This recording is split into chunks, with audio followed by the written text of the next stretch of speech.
जी दोस्तों नमस्कार, मैं सौरभ आपका स्वागत करता हूं वाईफाई क्विज गुरुकुल के अपने इस यूट्यूब चैनल पे।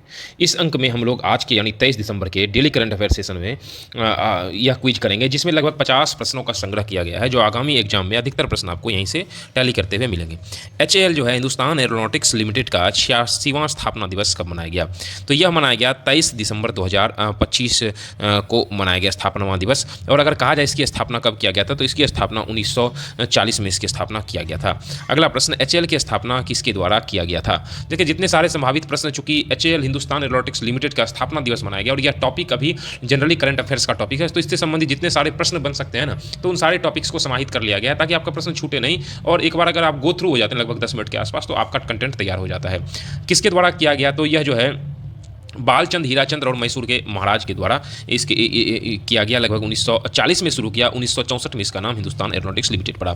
HAL जो है मुख्य रूप से यह किस मंत्रालय के अंतर्गत आता है? तो यह रक्षा मंत्रालय के अंतर्गत आता है और यह विमान और हेलीकॉप्टर बनाती है मुख्य रूप से। HAL का पूरा नाम क्या है? हिंदुस्तान एरोनॉटिक्स, हिंदुस्तान अगर कहा जाए तो एयरक्राफ्ट लिमिटेड है, जो 1 अक्टूबर 1964 को नाम बदला गया था।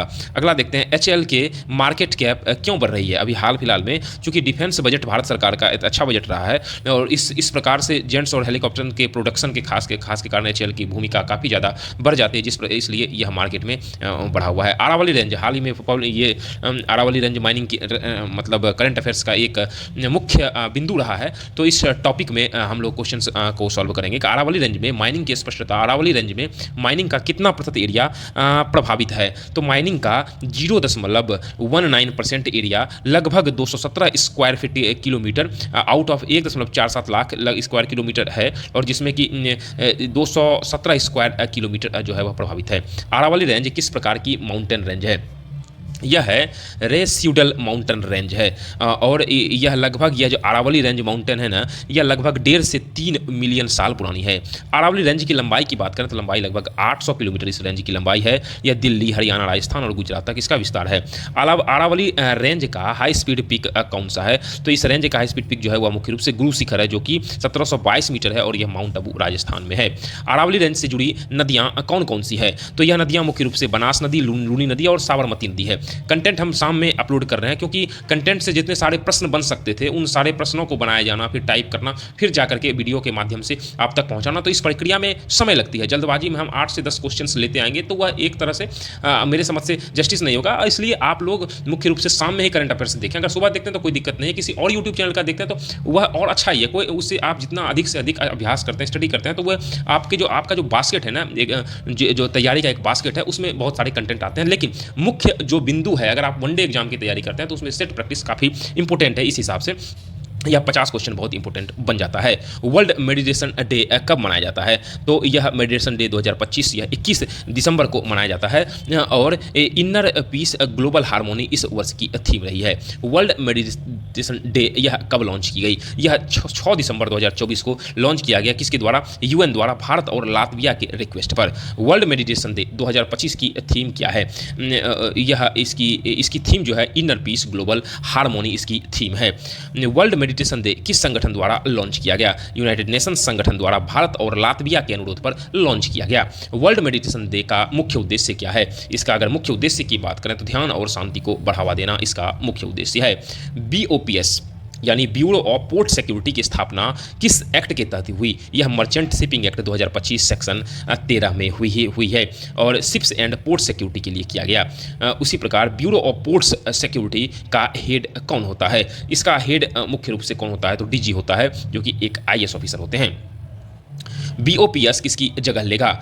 मतलब ब्यूरो ऑफ पोर्ट सिक्योरिटी किसकी जगह लेगा? यह जो है मुख्य रूप से यह CISF और प्राइवेट एजेंसी इसमें जगह लेगा। ब्यूरो ऑफ पोर्ट सिक्योरिटी में पोर्ट फैसिलिटी सिक्योरिटी रेगुलेट करेगा यहाँ पे CISF और प्राइवेट एजेंसी मिलकर के। ब्यूरो ऑफ पोर्ट सिक्योरिटी किस मंत्रालय के अंतर्गत आता है? या अगर मंत्रालय की हम लोग बात करते हैं तो यह पोर्ट शिपिंग एंड वाटरवेज मंत्रालय के अंतर्गत यह आता है। अगला प्रश्न देखते हैं, अगला प्रश्न है वह है सलमान खान से जुड़े बीओपीएस का मुख्य कार्य क्या होता है। इसका कार्य शिप्स और पोर्ट्स सिक्योरिटी से संबंधित है। अगला प्रश्न देखते हैं सलमान खान पर किताब का लेखक कौन है। किताब के लेखक सलमान खान पे जो किताब लिखा गया है उसके लेखक जो है मनोहर बसु, जो कि पश्चिम बंगाल के पत्रकार हैं वह हैं। मनोहर बसु ने किस पर किताब लिखा है, तो उन्होंने सलमान खान किस पर किताब लिखा है, तो मनोहर बसु के द्वारा जो ऑप्शन में दिया गया है वह शाहरुख खान पर किताब लिखा गया है वह और एप्लीकेशन सलमान खान की बायोग्राफी है। किताब का टाइटल क्या है, Salman Khan the sultan of Bollywood, यह किताब का टाइटल रखा गया है, हाल ही में रिलीज किया गया। मनोहर बसु का बैकग्राउंड क्या है, मनोहर बसु किस क्षेत्र से आते हैं, यह पत्रकार और ऑथर मतलब लेखक हैं। अगला प्रश्न देखते हैं यह किताब किससे संबंधित है, यह बॉलीवुड सलमान खान से संबंधित है।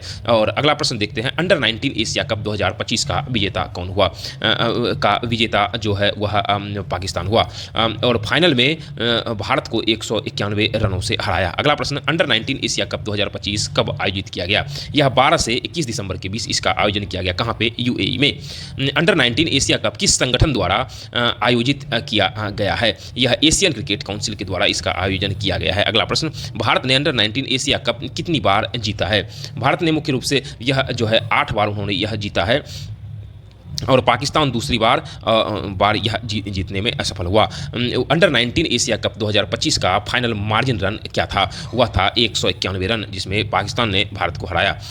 उसके बाद अगला देखते हैं हाईलैंड चीन जो है हाइनियन आइलैंड कहाँ स्थित है, यह हाइनियन आइलैंड जो है ना यह मुख्य रूप से साउथ चाइना सी में स्थित है। अगला देखते हैं हाइनन का क्षेत्रफल कितना है, हाइनन का जो क्षेत्रफल है 35,191 स्क्वायर किलोमीटर के आसपास है। हाइनन स्पेस कस्टम सुपरविजन जोन का मुख्य रूप से उद्देश्य क्या है, उसका उद्देश्य है एक्सपोर्ट को प्रमोशन करना, लो या नो कस्टम ड्यूटी को बढ़ाना। हाइनन से प्रोडक्ट कहाँ बेचे नहीं जा सकते, कहाँ पर, चीन में वापस इसे दोबारा नहीं बेचा जा सकता है क्योंकि मेनलैंड से यह अलग होता है। हाइनन किस देश का हिस्सा है, हाइनन यह चीन का ही स्पेशल जोन है, चीन का हिस्सा है। ऑटर कंजर्वेशन किसके लिए है, यह ऑटर जो कंजर्वेशन है यह मुख्य रूप से किसके लिए है, तो यह जो है स्मूथ कोटेड ऑटर के लिए है। वीडियो अगर आपको अच्छा लग रहा हो तो वीडियो को लाइक करिए, कंटेंट वाकई अच्छा लग रहा हो कंटेंट को सराहिए, हमें लाइक करिए, सब्सक्राइब करिए, हमारे चैनल को शेयर करिए ताकि हम आपके लिए लगातार बेहतरीन कंटेंट हमारी टीम जो काम कर रही है लगातार उपलब्ध कराते रहें। स्मूथ कोटेड ऑटर किस एक्ट में आता है, यह स्मूथ कोटेड ऑटर जो होता है वर्ल्ड वाइड प्रोटेक्शन एक्ट 1972 के अंतर्गत आता है। अगला प्रश्न देखते हैं स्मूथ कोटेड ऑटर का साइंटिफिक नेम क्या है, इसका नेम जो है लुट्रोगेल पर्स पी लेटा है, यह इसका नाम है। अगला प्रश्न जो हम देखते हैं ऑटर कंजर्वेशन कहाँ चल रही है, यह ऑटर कंजर्वेशन की अगर हम लोग बात करते हैं तो यह जो है कावेरी बेसिन तमिलनाडु में यह चल रही है।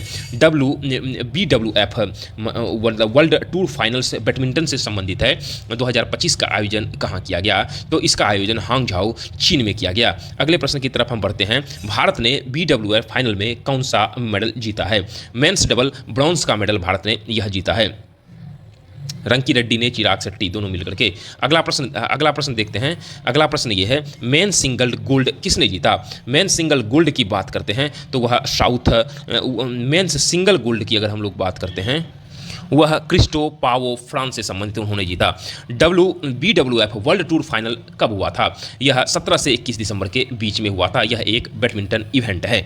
अगला विमेन सिंगल गोल्ड किस देश ने जीता, यह जीता मुख्य रूप से साउथ कोरिया ने, इसका आंसर भी यहाँ पे मेंशन हो गया है।